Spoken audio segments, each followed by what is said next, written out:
जदि आपणकर +3 fast second किंबा थर्ड सिलेक्शन रे नाम आसीना किंबा आपण को मनपसंदर कॉलेज किंबा ऑनर्सटा मिलना ताहेले आज यह वीडियो आपण मानक पई बहुत गुरुत्वपूर्ण रहिबो। कारण स्पॉट एडमिशन 2026 माध्यम रे आपण एबे मध्य निज मनपसंदर कॉलेज पाई परिबे, किंतु गोटे छोट भूल किंबा गोटे तारीख मिस कले संपूर्ण सुजोग मध्य आपण मानकर हाथ छड़ा हो जाई पारे। सेतिपई आज वीडियोटा को बिना स्किप करी शेष पर्यंत निहाती भाव में देखंतु। कारण मुझे कहबी आपण मानकु किए स्पॉट एडमिशन रे भाग नहीं पारिबो एवं किए एठी स्पॉट एडमिशन रे भाग नहीं पारिबो नाही, क्यों तारीख रे कोन सब करबा को पड़िबो एवं शेष में एमती गोटे जरूरी कथा कहबी अनेक छात्र छात्री ये जानी ना।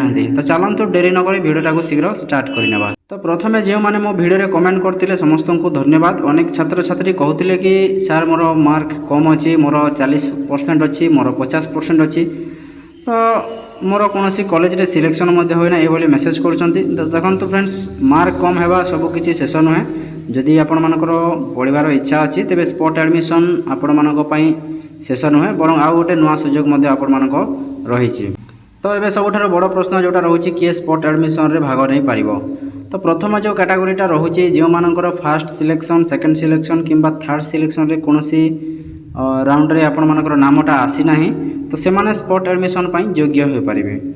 तापर रोचे द्वितीय कैटेगोरी जोटा रोचे जो माने स्लाइड अप किंबा फ्लोट ऑप्शनटा दे देथिले किंतु तथापि मनपसंद कॉलेज किंबा ऑनर्सटा एठी पाई नांती, तो से माने मध्ये एठी स्पॉट एडमिशन रे भाग नहीं पारिबे। तो यही दुईटी कैटेगोरी जोटा रोचे छात्र छात्री यही सुजोगर लाभटा उठाई पारिबे। तापर जोटा इंपोर्टेंट डेट्स गुड़ाक रोचे एबे आसंतु सबुठारु जरूरी अंश जोटा आमे देखि नबा। तो यही तारीख गुड़ाक नोट करी रखंतु। तो देखो 1 अगस्त 2026 जोटा रोचे यही दिन समस्त कॉलेज रो वैकेंसी लिस्ट ये प्रकाश पाइब। तो अर्थात क्यों कॉलेज रे केते सीट खाली अच्छी, आपण क्यों ऑनर्स रे केते सीट खाली अच्छी आपण जानि पारिबे। तापरे 1 अगस्त रु 4 अगस्त दिन 12टा पर्यंत सैम्स पोर्टल रे लॉगिन करी स्पॉट एडमिशन पाई आपण ऑनलाइन अप्लाई करि पारिबे।